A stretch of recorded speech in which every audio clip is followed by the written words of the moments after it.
Is the screen visible to you?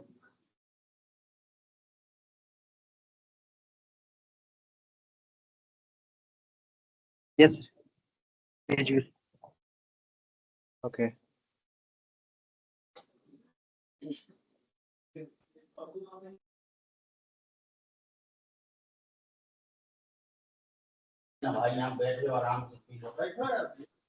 Vipin थोड़ा mute कर दीजिए। ठीक है, तो आज का जो टॉपिक हम स्टार्ट करने वाले हैं एज डिस्कस्ड और जो करेंगे वो है MPLS, that is multi multi protocol level switching. क्या हुआ?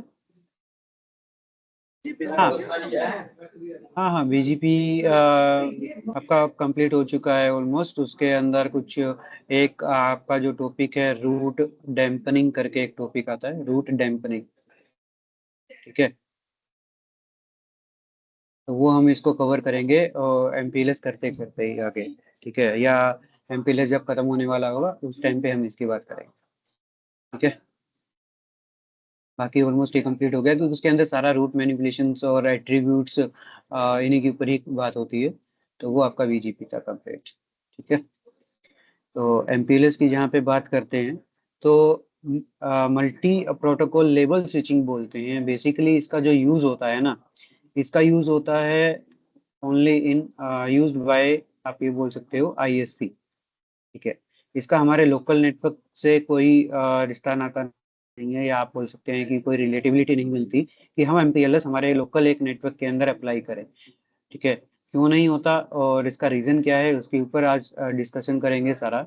इससे पहले आपको क्या चाहिए, MPLS से पहले आपको पता होना चाहिए सेफ के बारे में। Do you know about safe?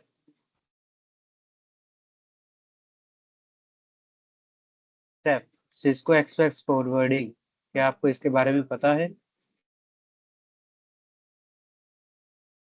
ठीक है, तो सिस्को एक्सप्रेस फॉरवर्डिंग जो आपका है वो एक तरीके से फास्ट डेटा या फास्ट ट्रैफिक फॉरवर्डिंग में हेल्प करता है बहुत ज़्यादा। और ये है क्या, ये आई थिंक हमारा बिल्कुल स्टार्टिंग फेज के अंदर सेफ हुआ था। ठीक है, विपिन आपने किया था ये टॉपिक, अगर याद हो, विपिन अवधेश, जहाँ जहाँ पे हमने जहाँ पे हमने स्विचिंग के बारे में पढ़ा था कि स्विचिंग क्या होती है आपकी। Just a second please give me some time.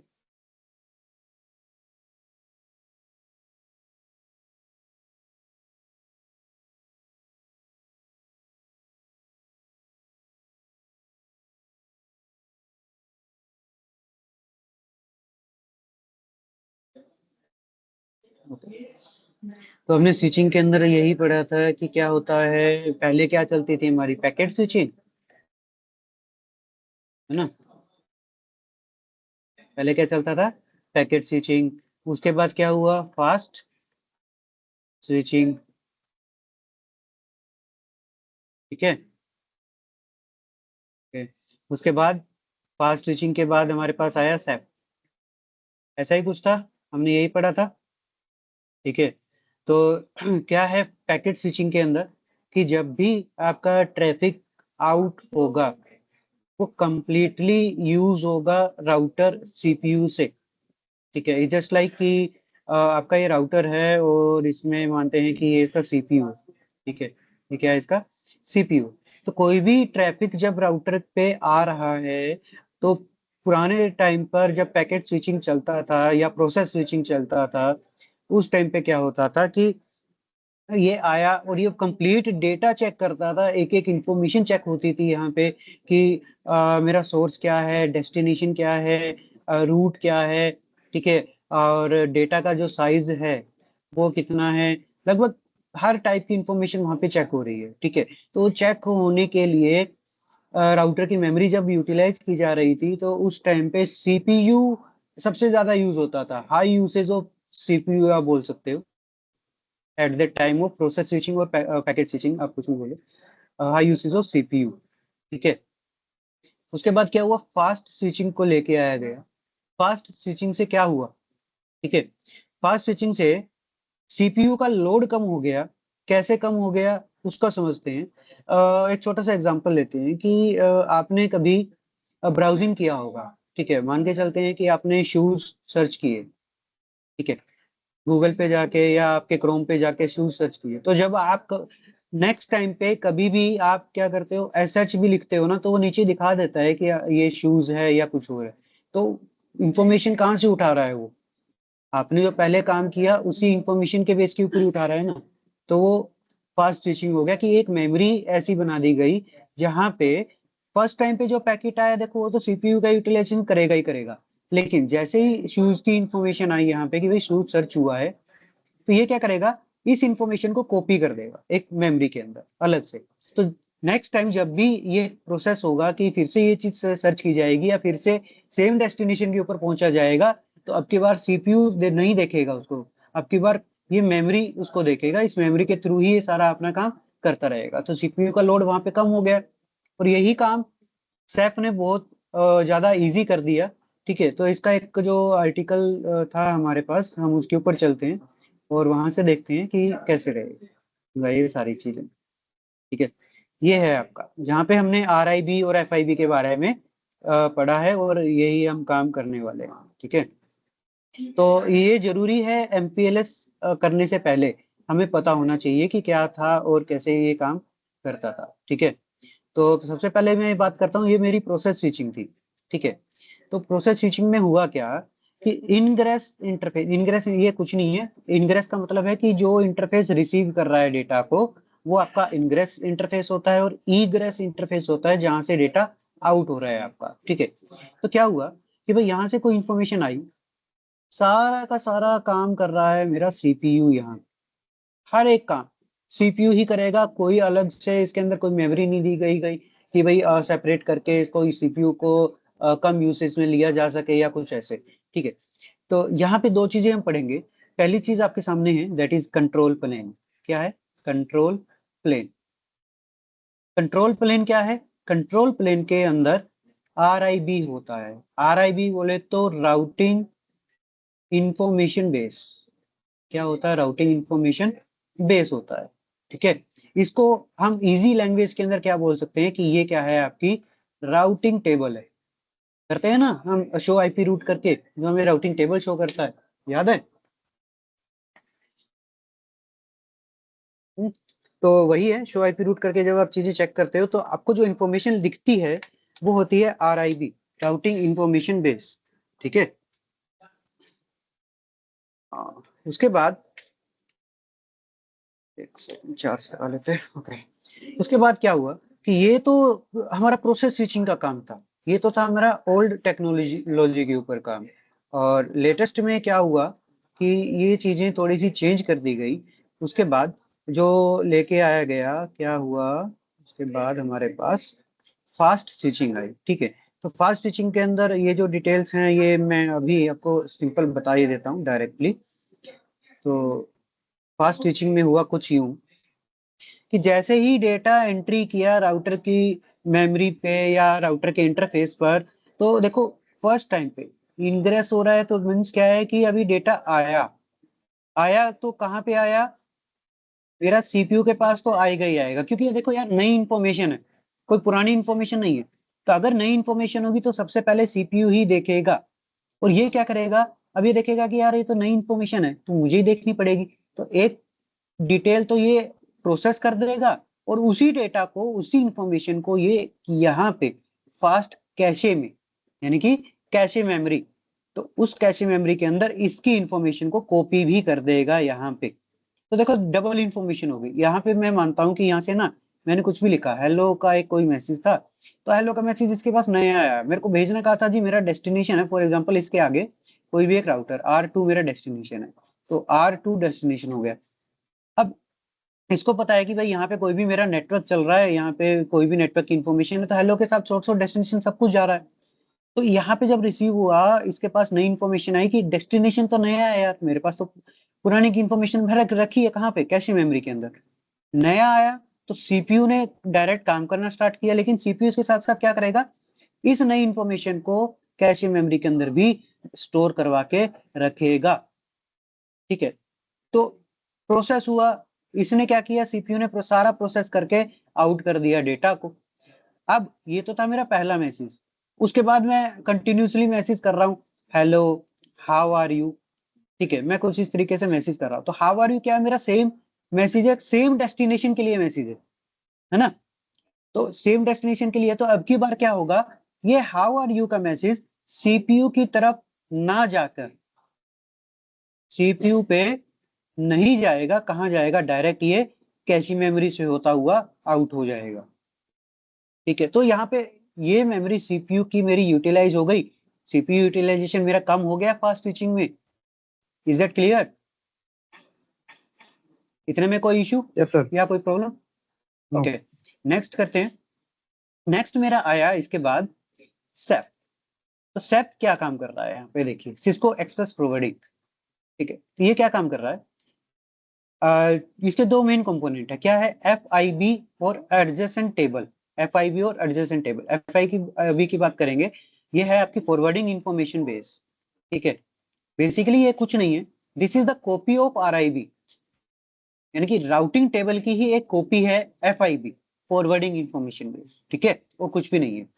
क्या है, सेप क्या करता है, put all this information into a single hardware table which allows very fast packet forwarding. यानी कि एक एफआईबी एक मेमोरी बना दी जहां पे रूट सारे कॉपी करवा दिए कि भाई आरआईबी के अंदर क्या है, नई इंफॉर्मेशन आ रही है, अपडेट सारे कहाँ आएंगे, आरआईबी के अंदर, और वो अपडेट फिर कहाँ चले जाएंगे, एफआईबी के अंदर।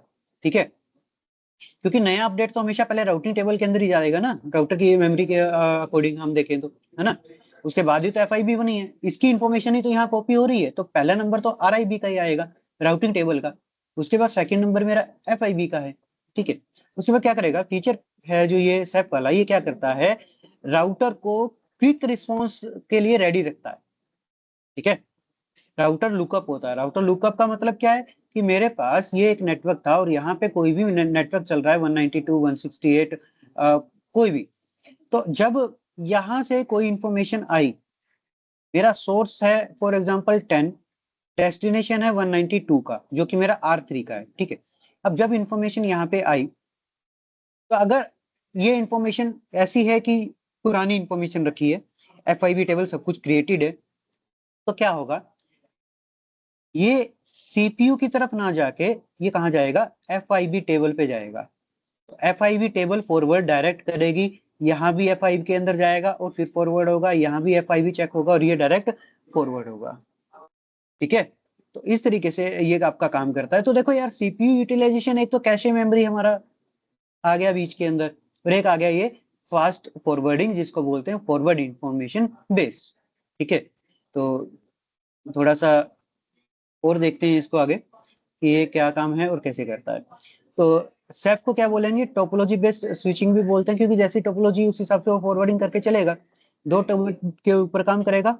ये हमने पहले ही पढ़ लिया है, fast switching, sorry, forward information based FIB और एडजेसेंट। एडजेसेंट टेबल क्या होंगी वो हम आगे देखते हैं, तो इसके ऊपर थोड़ा सा डिस्कस करते हैं और देखते हैं। एडजेसेंट के ऊपर बात कर लेते हैं, या इससे पहले है एफआईबी ना, ये रहा, एफआईबी के ऊपर बात करते हैं। एफआईबी क्या है, फॉरवर्डिंग, ये क्या करेगा, लेयर 3 की इंफॉर्मेशन को ही मेंटेन करता है। FIB maintain layer 3 forwarding information, यानी कि आईपी रूट्स जितने होंगे उसको मैनेज करेगा कौन, एफआईबी। ठीक है, यहाँ पे क्या होगा, एफआईबी मेंटेन करेगा किसको, image of forwarding information containing in the IP routing table, यानी कि राउटिंग टेबल की इंफॉर्मेशन को ही क्या करता है, मिरर करता है, यानी कि कॉपी करके चलता है। ठीक है, maintain next hop address information. अब हर बार हमने चाहे स्टैटिक राउटिंग किया हो, चाहे डायनेमिक राउटिंग के अंदर रिपोजिटरी वगैरह कुछ भी किया हो, तो हर बार क्या होता है कि अगर डेस्टिनेशन पे पहुंचना है, तो यहाँ से अगर इंफॉर्मेशन जा रही है, तो ये राउटर तो अपना नेक्स्ट स्टॉप ही देख के चलेगा ना, एज इट इज ये राउटर अपना नेक्स्ट स्टॉप देखेगा। तो नेक्स्ट स्टॉप की इंफॉर्मेशन मेंटेन भी कौन करता है, एफआईबी। ठीक है, यानी कि यार देखो, राउटिंग इंफॉर्मेशन के अंदर रूट्स अवेलेबल हैं, बेस्ट रूट हैं, बट उनको मेंटेन करने का काम कौन कर रहा है, यहाँ पे एफआईबी काम करता है। ठीक है, उसके बाद क्या होगा, क्या क्या रहता है यहाँ पे, डेस्टिनेशन रीचेबिलिटी इंफॉर्मेशन रहती है कि वे डेस्टिनेशन तक पहुंचने की जो कंडीशंस हैं, सेकंड, ये आउट क्यों हो गया? तो डेस्टिनेशन पहुंचने की जो कंडीशंस हैं, उसका जो रूट है, वो सारी रीचेबिलिटी का देखने का काम करेगा आपका एफआईबी। ठीक है, इंटरफेस कौन सा है, मेरा नेक्स्ट स्टॉप क्या रहेगा, कैसे मैं पहुंच सकता हूं, कौन से नेटवर्क तक पहुंचना है, वो सारी इंफॉर्मेशन रहेगी। ठीक है, एडजेसेंट के अंदर क्या रहेगा? एडजेसेंट के अंदर इसको एआईबी बोलते हैं, कुछ नहीं है, एडजेसेंसी इंफॉर्मेशन बेस। देखो, आरआईबी, ठीक है, एफआईबी और एआईबी, ये तीन चीजें हैं। ये राउटिंग टेबल हो गई, ये फॉरवर्डिंग टेबल है आपकी, और एआईबी है एडजेसेंट। एडजेसेंट में क्या होगा? लेयर 2 की इंफॉर्मेशन होगी, यानी कि मैक एड्रेसेस की इंफॉर्मेशन। ठीक है, तो नेक्स्ट हॉप की जितने भी मैक एड्रेसेस होंगे, यानी कि आईपी के जितने भी मैक एड्रेसेस या लेयर 2 की इंफॉर्मेशन होगी, सारी की सारी एडजेसेंट टेबल के अंदर अलग से फीड होगी यहाँ पे। उसके बाद क्या होता था? टू अवॉइड, इसका यूज क्यों किया जा रहा है? Need for an address resolution protocol, यानी कि एआरपी की इंफॉर्मेशन स्टोर कौन करेगा? एडजेसेंसी टेबल एआरपी की इंफॉर्मेशन स्टोर करती है। ये हमने पढ़ा था कि एआरपी का काम क्या है? To find the MAC address. पढ़ा था हमने ये चीज, मैक एड्रेस फाइंड आउट करने के लिए एडजेसेंसी टेबल होती है। लेकिन टेबल हमने नहीं पढ़ी थी, तो आज ये भी क्लियर हो गया हमें कि एडजेसेंसी टेबल के अंदर क्या होता है? एआरपी की इंफॉर्मेशन स्टोर होती है, और एफआईबी के अंदर क्या स्टोर होगा? आईपी और नेक्स्ट हॉप की इंफॉर्मेशन स्टोर होगी। ठीक है, सर एडजेसेंसी स्क्रीन टेबल के नहीं अंदर आ रही। स्क्रीन नहीं आ रही है? सभी को शो हो रहा है स्क्रीन? स्क्रीन स्क्रीन तो मैं दोबारा शेयर कर देता हूँ। रुकिए, अब देखिए। नहीं सर। अपना थोड़ा सा नेटवर्क सेट करो यार, और सभी को शो हो रहा है। और किसी को कोई प्रॉब्लम आ रही है स्क्रीन में? बताइए। नहीं सर। अब तो थोड़ा नेटवर्क देखो यार अपना, या एक बार रीजॉइन कर लो, कोई दिक्कत नहीं। ओके, तो सिंपल सी चीज समझनी है कि यहाँ पे बेस्ट रूट रहते हैं हमारे, बेस्ट रूट्स। एफआईबी के अंदर बेस्ट रूट तो रहेंगे रहेंगे, लेकिन ये मेंटेन भी क्या करेगा? नेक्स्ट हॉप की इंफॉर्मेशंस भी।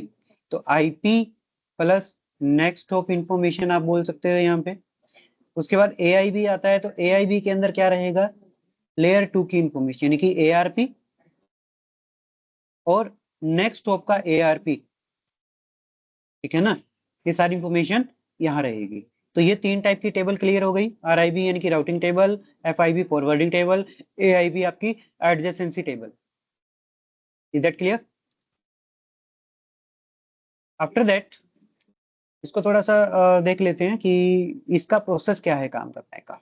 ओके, यहाँ पहुंचे, तो यहाँ पे अब देखिए कि एक कंट्रोल प्लेन अलग से बनाया गया।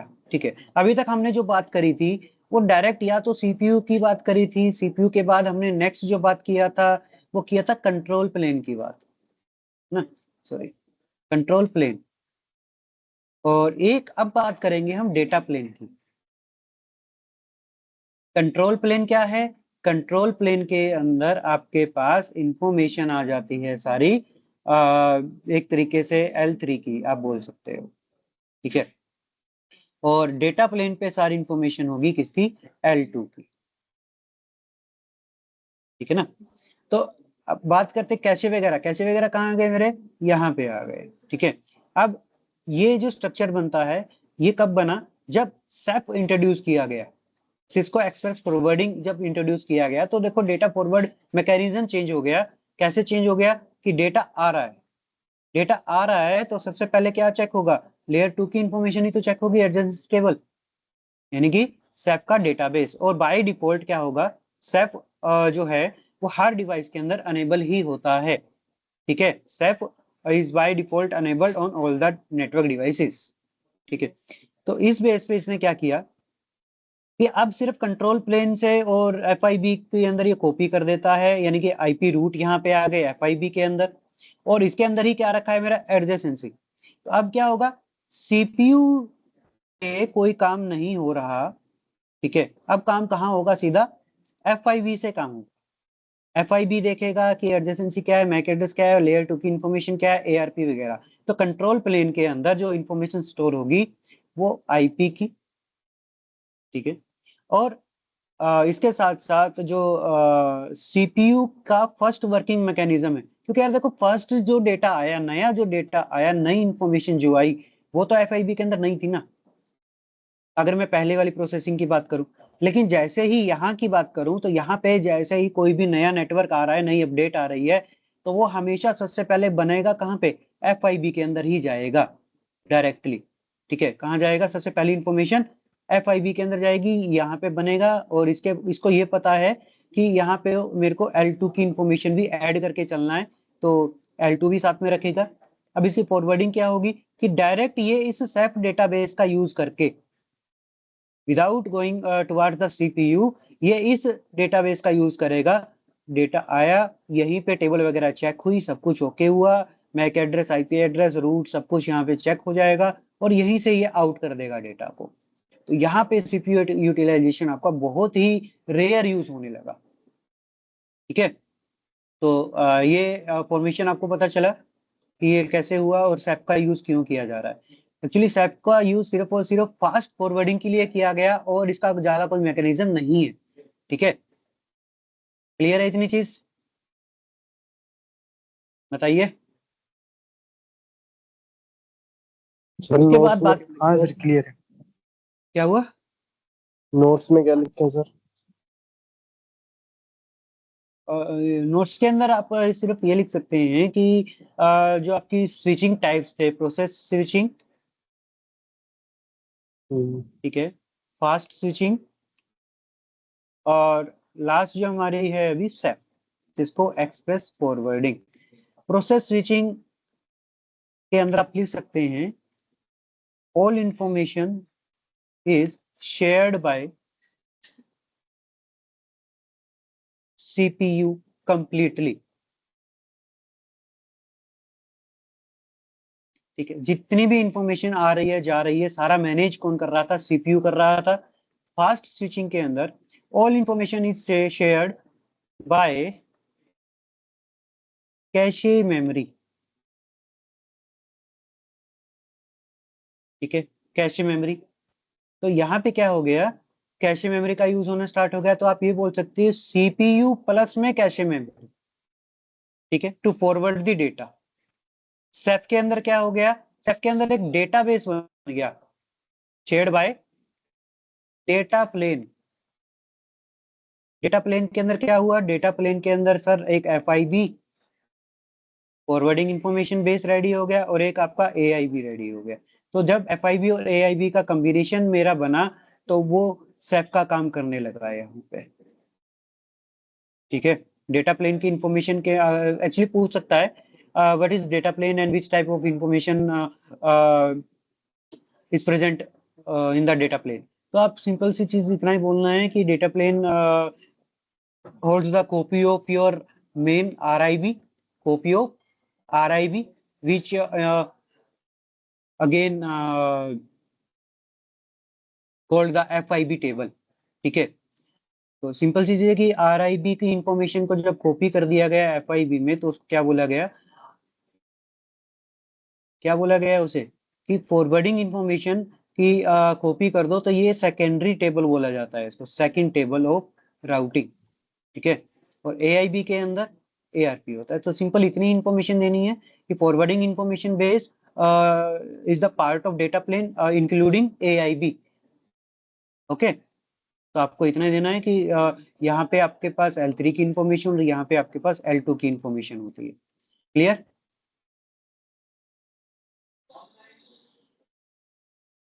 इसमें कोई डाउट? Yes sir. ओके, तो अभी मेन टॉपिक की तरफ चलते हैं, जो कि था हमारा MPLS। यहाँ पे बात करेंगे कि यार MPLS की जरूरत पड़ी ही क्यों। हमने ये पढ़ा था कि बीजीपी एक स्लो प्रोसेस प्रोटोकॉल है ना, टीसीपी का। तो MPLS का यूज किया गया डेटा फॉरवर्डिंग और फास्ट फॉरवर्डिंग के लिए आईएसपी के अंदर। सिंपल सी चीज है कि हमें एक क्या पता होना चाहिए, हमें सबसे पहले ये पता होना चाहिए कि जो ट्रेडिशनल मेथड है, इसका ट्रेडिशनल राउटिंग मेथड क्या है। क्या ये बता सकते हैं what is the routing process without the use of MPLS? Traditional method क्या है कि मान के चलते हैं कि यहाँ पे मेरे पास एक नेटवर्क है 10.0.0.0/24 का।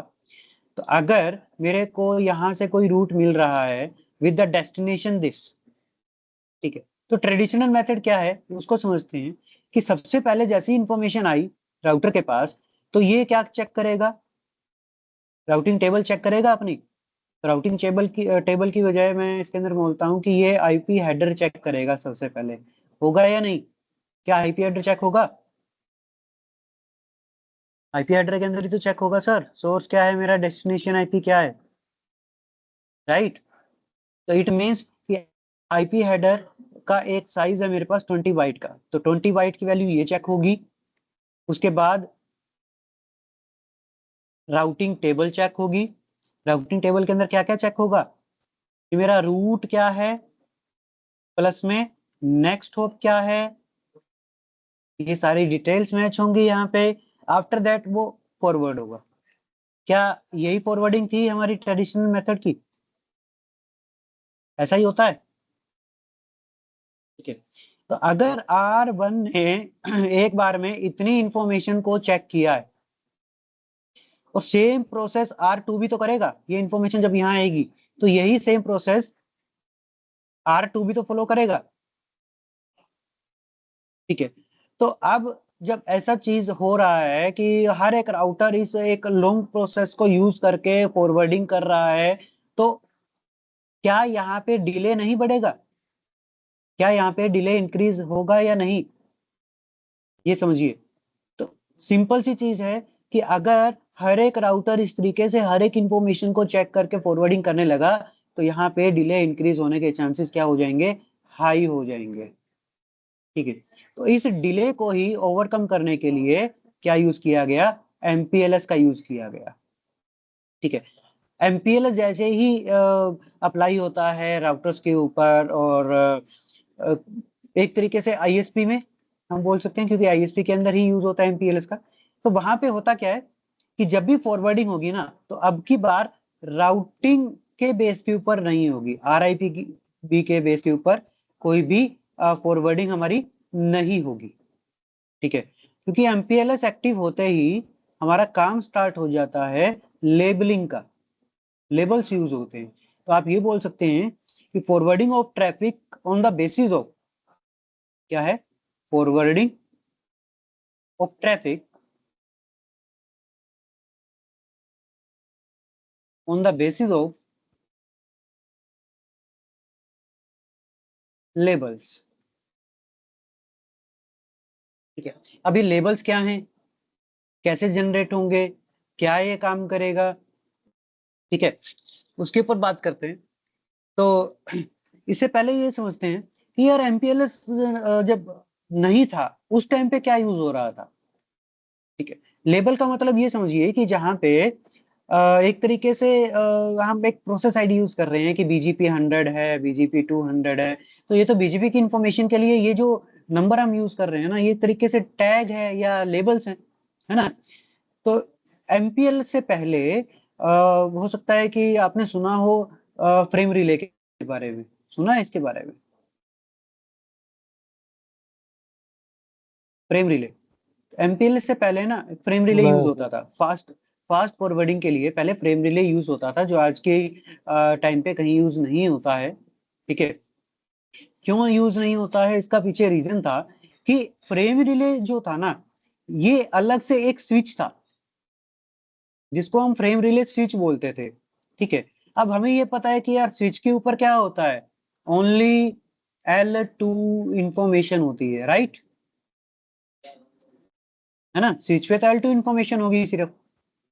तो फ्रेम रिले स्विच क्या करता था, L2 फॉरवर्डिंग करता था, on the basis of layer 2 information ये डेटा फॉरवर्डिंग करता था। बट एमपीएलएस जब आया, तो एमपीएलएस सर L2 और L3 दोनों के बेस के ऊपर ये फॉरवर्डिंग करना स्टार्ट कर दिया। क्यों कर दिया? क्योंकि यार एमपीएलएस है ना एफआईबी का यूज करता है सर, और ये एफआईबी के साथ है ना एआईबी का भी यूज करेगा। तो देखो एफआईबी के अंदर क्या था, मेरे पास L3 की इंफॉर्मेशन थी, अभी पढ़ा हमने। एआईबी के अंदर क्या है मेरे पास, एआईबी के अंदर L2 की इंफॉर्मेशन है ना। तो इस मैकेनिज्म का यूज करता है आपका MPLS। ठीक है, अब क्या होगा और कैसे ये काम करेगा उसके ऊपर देखते हैं। तो देखो फ्रेम रिले को थोड़ा समझते हैं पहले कि फ्रेम रिले जब काम किया तो क्या था कि ये मेरा एक फ्रेम रिले स्विच था, FR स्विच बोल देते हैं। ठीक है, ये मेरी ब्रांच है अलग अलग, यहाँ पे एक ब्रांच है या यहाँ पे एक ब्रांच है। ठीक है, तो मुझे कनेक्शन चाहिए था कि भाई मैं ना अपनी अपनी ब्रांचेस को कनेक्ट कर पाऊँ और मैं कहीं से भी एक्सेस कर पाऊँ। तो फ्रेम रिले स्विच का क्या काम होता था कि ये है ना, एक तरीके से मैं यहाँ पे बना देता था। एक्चुअली फ्रेम रिले काम कैसे करता था, फ्रेम रिले काम करता था DLCI नंबर के ऊपर, डेल्सी नंबर के ऊपर। डेल्सी होता था डाटा लिंक कंट्रोल आइडेंटिफायर। तो मैं यहाँ पे चलाया DLCI नंबर, ये नंबर ही होते थे, जैसे कि मैंने अभी बताया कि BGP 100 200 ये नंबर यूज कर रहे हैं, तो ऐसा ही होता था। तो DLCA जस्ट लाइक मैंने यहाँ पे चलाया 10, यहाँ पे चला दिया मैंने 20, यहाँ पे कर दिया 30। तो अब फ्रेम रिले स्विच की मेमोरी को ये पता है कि भाई ये जो है ना, ये मैं मानता हूँ कि कोई भी कंपनी लगा लो यार, ये HP है। ठीक है, तो ये भी ब्रांच HP की है, ये भी HP की ब्रांच है। तो पर्टिकुलर ये नंबर जो यूज हो रहे हैं ना, किसके लिए यूज हो रहे हैं, HP के लिए यूज हो रहे हैं। यहाँ भी क्या है, HP के लिए, यहाँ भी क्या है, ये HP के लिए। ठीक है, अब फ्रेम रिले स्विच को पता है कि ये 10 20 30 जो है ना वो HP के लिए यूज हो रहा है, तो ये डायरेक्ट क्या करेंगे, HP to HP communication, HP to HP communication ये इस तरीके से बनाएंगे।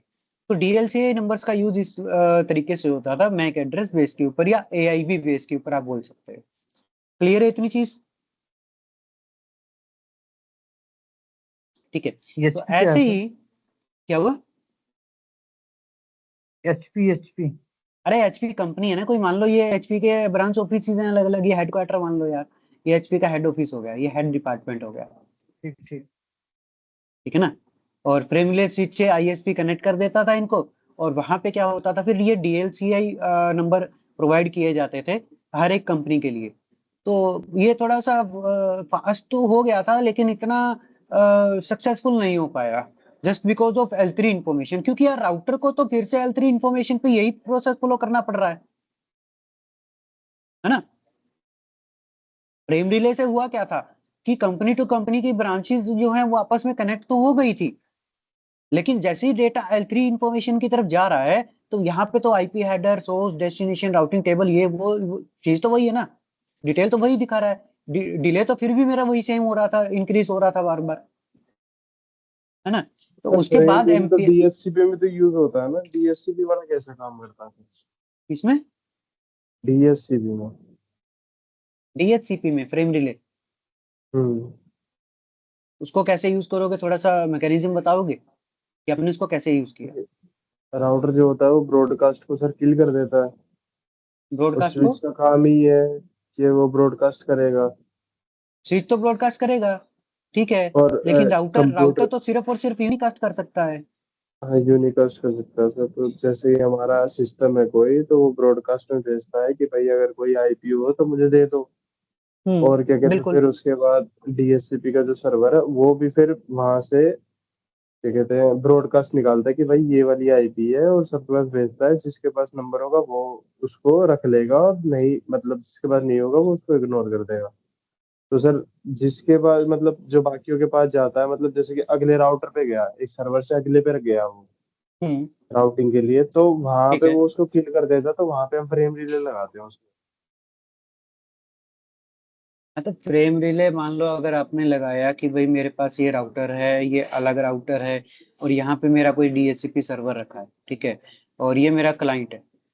ठीक है, इसने DHCP सर्वर से IP एड्रेस एक्सेप्ट करने के लिए एक फॉरवर्डिंग भेजा। ठीक है, तो ये तो क्या करेगा, ये तो DHCP सर्वर को डिस्कवरी कर रहा है ना, तो डिस्कवर क्या जाएगा, OLF जाएगा, या एक तरीके से बोल लो कि ये ब्रॉडकास्ट जाएगा, जैसे आपने बताया, हम्म, है ना। तो ये तो ब्रॉडकास्ट होगा ही होगा, ठीक है, ये ब्रॉडकास्ट गया यहाँ पे। ठीक हम्म, है, अब आप बोल रहे हो कि सर मैं ना यहाँ पे एक फ्रेम रिले लगा दूंगा। हम्म, ठीक है, तो बेसिकली फ्रेम रिले क्या काम कर रहा है कि मेरे पास ये जो नेटवर्क है ना, अब मान लो यार यहाँ पे स्विच के साथ बहुत सारे डिवाइस कनेक्टेड हैं, तो ये जो नेटवर्क है मेरा, इस नेटवर्क का कुछ ना कुछ तो आपने बताया होगा ना फ्रेम रिले इंफॉर्मेशन, कुछ ना कुछ तो यहाँ पे एडिशन करवाया होगा कि ये फ्रेम रिले 100 के ऊपर काम कर रहा है या ये फ्रेम रिले 1 के ऊपर काम कर रहा है। कौन सा DLCA नंबर इसको दिया पर्टिकुलर, ठीक है। तो राउटर को तो ये पता है ना कि भाई मेरे इस इंटरफेस के ऊपर यहाँ पे कोई भी एक 192 का नेटवर्क चल रहा है, राउटर को तो पता है यहाँ पे, ठीक है। तो अब 192 अब क्या होगा, ये जो है ये तो अपने गेटवे से ही मांग रहा है ना, ये तो अपने गेटवे से मांग रहा है। अब राउटर को इंफॉर्मेशन के अंदर क्या है, हमने यहाँ पे कमांड क्या चलाई है, आईपी हेल्पर एड्रेस, क्योंकि DHCP सर्वर मेरे पास अलग से है तो मैं आईपी हेल्पर एड्रेस की कमांड चलाऊंगा ना। तो राउटर ही तो इंफॉर्मेशन आगे लेके जाएगा कि भाई मेरे को ये वाला इंटरफेस है ना, और मेरे से DHCP की रिक्वेस्ट आई है इस इंटरफेस पे इस नेटवर्क से, तो अपना काम करवा दो। तो इंटरफेस तो पर्टिकुलर सेट हो गया ना यहाँ पे, गेटवे तो पर्टिकुलर सेट हो गया ना यहाँ पे। तो इसी वजह से वो जो DHCP रिप्लाई करेगा तो वो तो यहीं से जाके यही तो एक्सेप्ट करेगा उसको, वो तो कोई एक्सेप्ट नहीं करेगा। इसी का मैक एड्रेस तो आएगा यहाँ पे, क्योंकि जब ये फॉरवर्ड करेगा तो इसका मैक एड्रेस की इंफॉर्मेशन तो जाएगी ना। तो मैक एड्रेस क्या है आपका, ARP हो गया एक तरीके से मानते हैं, या RARP हो गया, ठीक है। तो ये बता रहे हैं कि भाई अपने खुद का IP एड्रेस ले रहा है, तो मैं ये बोल सकता हूँ कि ये RARP कर रहा है कि भाई मेरा मैक एड्रेस ये रहा, अब मेरे को ना IP एड्रेस दे दे, ठीक है। तो जैसे ही अगर आप देखेंगे DHCP के अंदर जाके भी, तो हमेशा IP एड्रेस के साथ आपको उसका मैक भी दिखता है सिस्टम का, दिखता है नहीं, बताइए। हाँ, तो यही थोड़ा सा इंफॉर्मेशन है और कुछ भी इसके अंदर नहीं होता है ज्यादा। क्लियर है इतना? तो बस ये इसी तरीके से टैगिंग के अकॉर्डिंग ये काम करेगा आपका, और जो भी तो ये जो प्रोसेस रहेगा। DHCI जो हम हाँ, यूज कर रहे हैं ISP में, तो ये नंबर कहाँ से प्रोवाइड होता है? अभी अभी यूज नहीं होता है, ये अभी कहीं भी यूज नहीं होता है DLCI नंबर या फ्रेम रिले स्विच, ठीक है। ये ISP जब अपना एक पूल लेती है ना, कहाँ से लेगी, क्या बोलते हैं उसको, जो भी IP एड्रेस प्रोवाइडर है मेन, कौन है, एपनिक है, क्या बोलते हैं उसको, एपनिक ही बोलते हैं टेक्निक शायद, है सर। है ना। तो ये आपको क्या देती है इंफॉर्मेशन, हर एक चीज का देती है कि भाई इतने IP एड्रेस का सेट ये रहा, और आपको जैसे जैसे चलाना है तो वो प्रोटोकॉल आपके पास है कि आप BGP चलाओ, ठीक है, और आप इंटरनल राउटिंग करो या आप MPLS की सर्विसेज यूज करो, वो डिपेंडिंग ऑन योर डिवाइस कि आपका डिवाइस क्या सपोर्ट कर रहा है।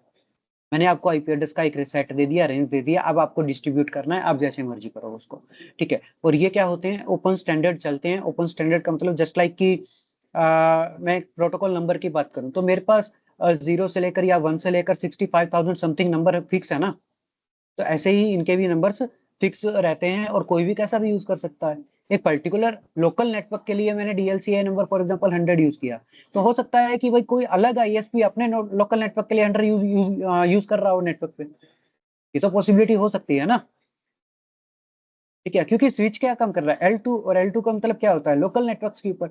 तो अगर मैं देखूं कि HP का तो ये लोकल नेटवर्क ही बना रहा है ना, SP टू SP कनेक्शन दे रहा है जो ओवर द इंटरनेट, तो ये लोकल नेटवर्क ही बना रहा है ना।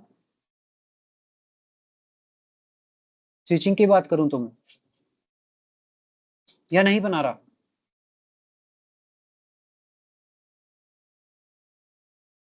यार ये देखो कि मेरे पास जो फ्रेम रिले स्विच यूज किया, अब मैं दो ही ब्रांच लेके चलता हूँ, मान लो ये हो गया HP का ऑफिस जो मेन है, ठीक है, ये क्लाइंट हो गया HP, ठीक है। अब क्या हुआ, जब क्रिएशन हुआ तो यहाँ पे जो DLCI यूज हुआ, अब यार ISP तो कोई भी हो सकता है ना, इधर आपका अलग ISP काम कर रहा है, इधर आपका अलग ISP काम कर रहा है, इसने इसको दे दिया DLCI नंबर 200, इसने इधर दे दिया DLCI 100, ठीक है, या दोनों में 100 दे दिया मान लो, तो इधर तो ISP अपना लोकल हो गया ना भाई क्लाइंट के साथ, और इधर यहाँ पे ये लोकल हो गया, ठीक है। लेकिन ओवरऑल देखा जाए तो मेन काम कौन कर रहा है, ये स्विच ही तो कर रहा है, और स्विच का मुझे पता है कि ये क्या काम करता है, लोकल कनेक्शन बनाने का काम करता है। तो ये सिर्फ 100 to 100 या 100 to 200 क्या करेगा, HP to HP कम्युनिकेशन।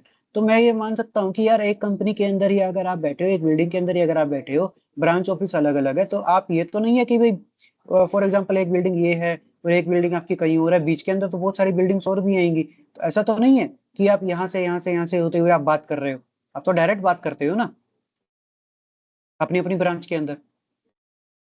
तो यही फ्रेम रिले का काम था कि वही वो डायरेक्ट जो कम्युनिकेट करवा रहा था वहां पे L2 बेस के ऊपर।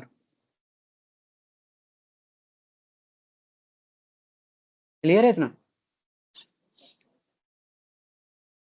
तो सिंपल सी चीज यही हमारे सामने आई ना कि भाई HP का ये लोकल नेटवर्क और ये लोकल नेटवर्क आपस में बस कनेक्ट हो रखे हैं बस, और इंटरनेट जो है उसके साथ एक फ्रेम रिले का स्विच कनेक्ट कर रखा है। ठीक है, तो इसके अंदर क्या होगा कि डेटा यहाँ से आया, फ्रेम रिले स्विच ने क्या देखा कि भाई 100 और 200 या 100 कुछ भी है, कि भाई क्लाइंट से आया है, हेड ऑफिस जाना चाहता है, तो ये डायरेक्ट यहाँ पे ही कम्युनिकेट करके इसको भेज देगा इसके पास। अब फ्रेम रिले के पास तो बहुत सारे नेटवर्क की इंफॉर्मेशन होगी ना यार, तो कब तक वो IP एड्रेस और मैक एड्रेस का खेल खेलेगा? इससे बढ़िया तो ये नंबर्स के ऊपर ही खेल लेगा। ठीक है, अब कोई और भी कंपनी है, मान के चलते हैं डेल कंपनी है, तो डेल कंपनी को इसने 90 दे दिया, डेल का कोई और ब्रांच है, तो यहाँ भी हो सकता है इसने 90 दे दिया हो, या मानता हूँ कि 91 नंबर दे दिया हो। तो अब क्या होगा कि ये जो है ना, ये यहाँ नहीं जा सकता HP के पास, ये यहाँ से यहाँ कम्युनिकेट कर रहा है। तो डेल टू डेल तो लोकली कम्युनिकेशन हो गया ना ये हमारा, ओवर द इंटरनेट, या नहीं हुआ?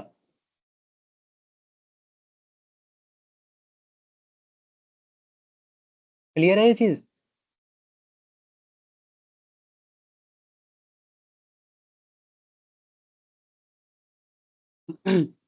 अब जो MPLS का प्रोसेस है ना, वो कुछ ऐसा ही प्रोसेस है, समझिए कि मेरे पास ये राउटर्स हैं या कुछ भी लगा लो, और मैंने यहाँ पे क्या कर रखा है, यहाँ पे चला रखा है जी BGP। ठीक है, तो BGP अगर मैं सभी के अंदर चलाऊं तो सिंपल सी चीज है यार, कम्युनिकेशन यहाँ से यहाँ, यहाँ से यहाँ, यहाँ से यहाँ हो ही जाएगा, है ना। लेकिन MPLS के लिए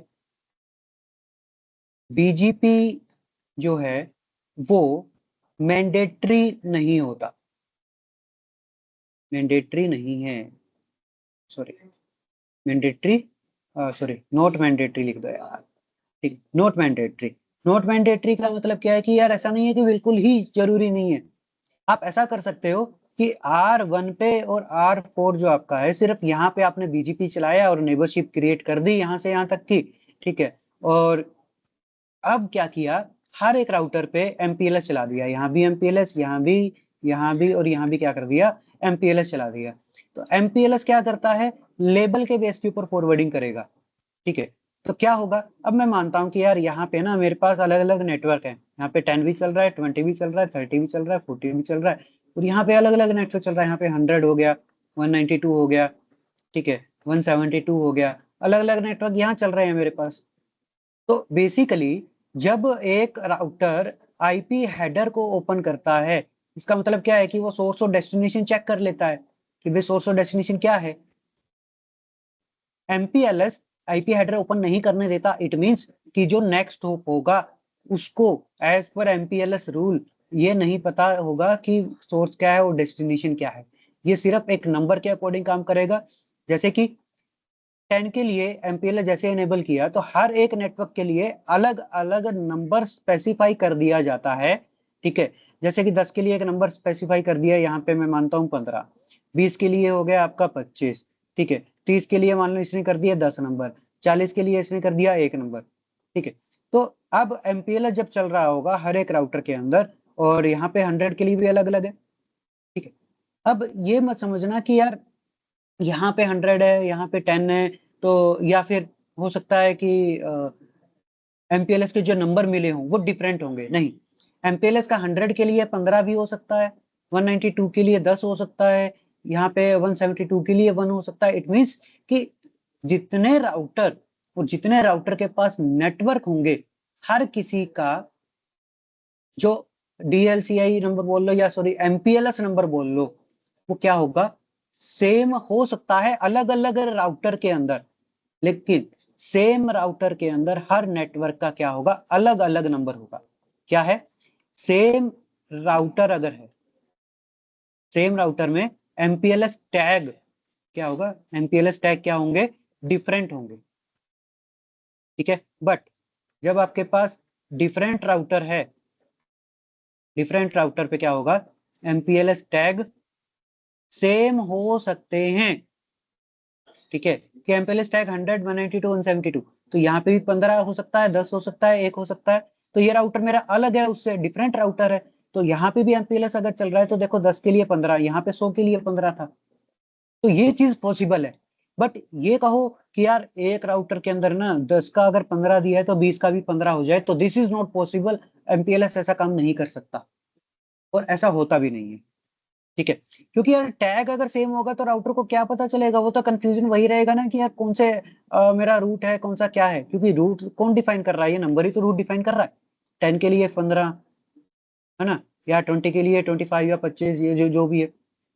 तो अब क्या होगा, यहाँ पे टैग लगते चले जाएंगे। कैसे होगा कि BGP मेरा सिर्फ क्या है, नेबरशिप मैंने ये क्रिएट किया है, R1 से लेकर R4 की नेबरशिप क्रिएट करी है और कुछ नहीं किया बीच में। तो क्या होगा, फॉरवर्डिंग होगी किस बेस पे, MPLS के टैग के बेस के ऊपर।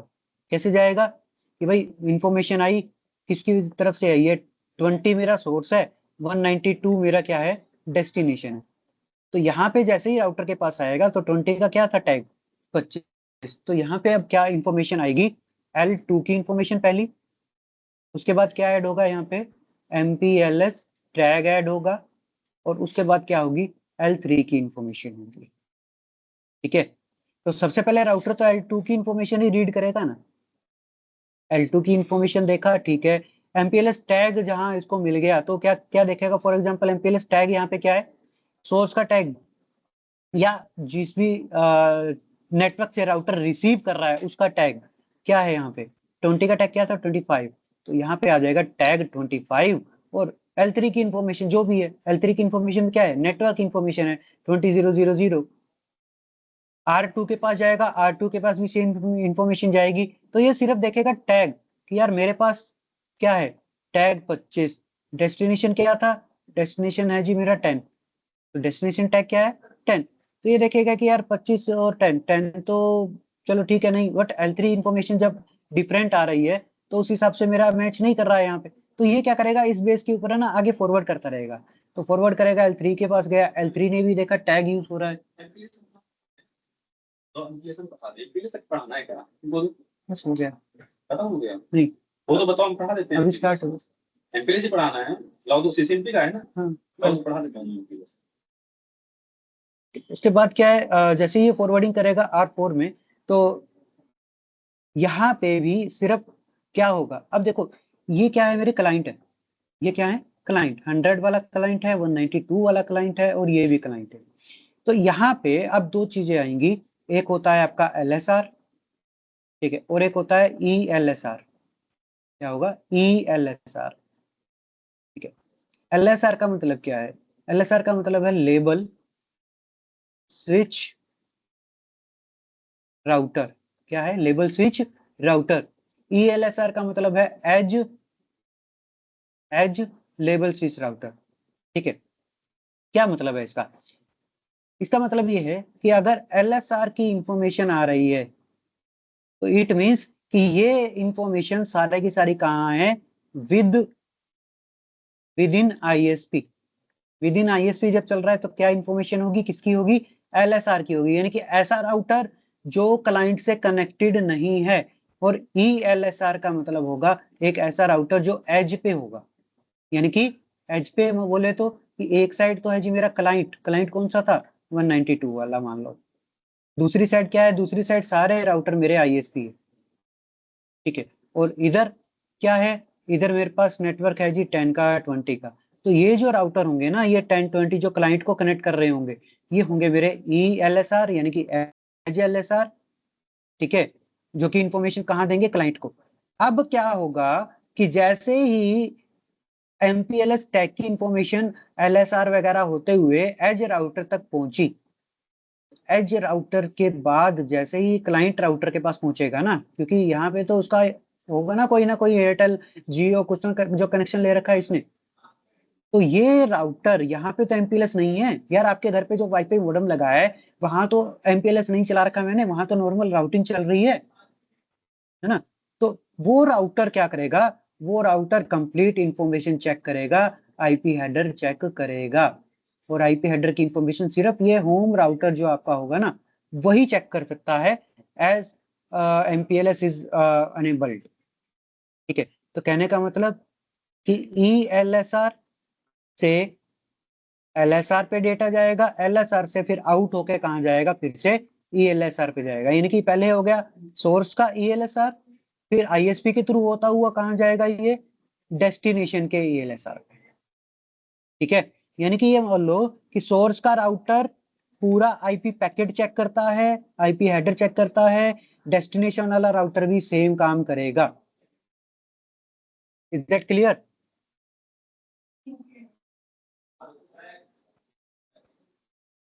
क्लियर है इतनी चीज? Yes sir. ओके, तो ये कुछ बेसिक इंफॉर्मेशन है आपकी एमपीएलएस की टैग से रिलेटेड। तो ये टैग के अकॉर्डिंग ही फॉरवर्डिंग करता है, और जिस चीज़ की ये यूज़ किया जाता है वो आपको बता दिया है कि मेन चीज़ हमें जो याद रखनी है वो है आपका FYB, AIB और LSR, ELSR। ठीक है, ये आपको पता होना चाहिए कि इसका काम क्या है। ठीक है, प्रैक्टिकल सेशन अभी जो एमपीएलएस का है अभी 1-2 क्लास इसकी ऐसी ही रहेंगी, थ्योरेटिकल पोर्शन रहेगा।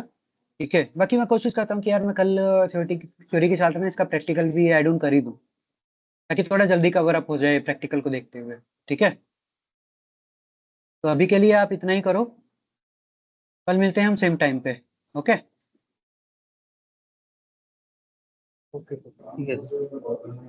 ओके। हाँ सर, ये अपलोड कर देना। ये ना 1 से 2 घंटे बाद अपलोड होगा, क्योंकि ये टीम्स के अंदर जो मेमोरी के अंदर सेव होगा पहले, तो उसमें टाइम लगता है। ठीक है, मैं कर दूंगा तब तक। सर नोट्स भी सर शेयर कर दो।